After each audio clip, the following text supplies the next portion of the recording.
Alright, what's up guys? Wanted to create this video real quick to showcase the bug. I'm too lazy to turn on the lights, so don't mind the darkness too much. I don't care. Okay. So let me reset the demo actually.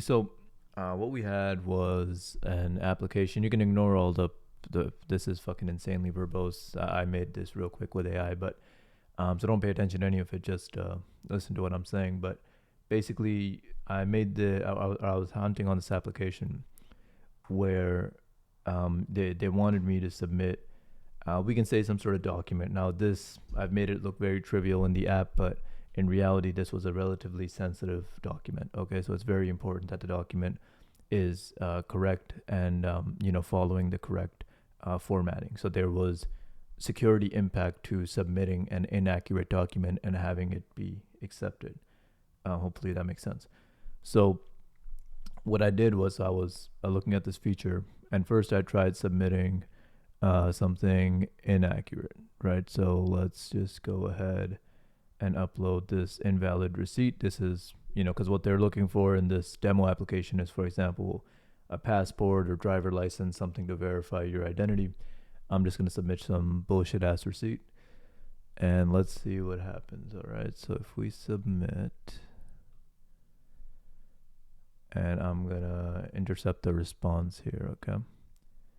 Okay, and we see we get an error. I can stop intercepting. We should see it here as well. Okay, server rejected the document. It's saying, okay, hey, the document you submitted is not not a valid verification document. Okay. Then what I did was actually I tried firstly submitting one that was valid.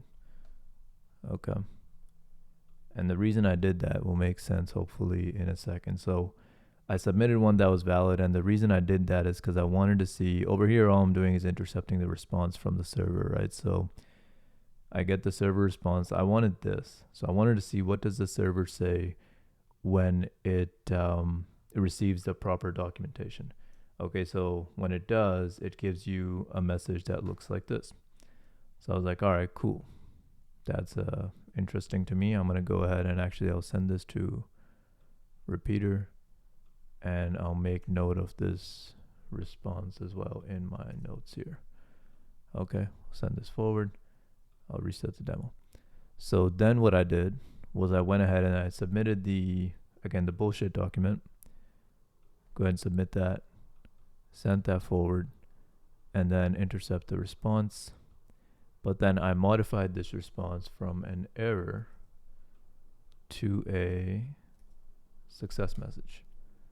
And now let's send it forward and see what happens. So what happens here is, firstly, it accepts it because the validation is happening on the client side.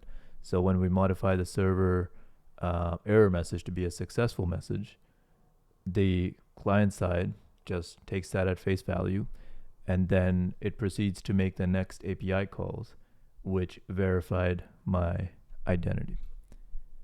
Okay, so hopefully it makes sense what's going on here. Basically, all the validation is happening at the client side.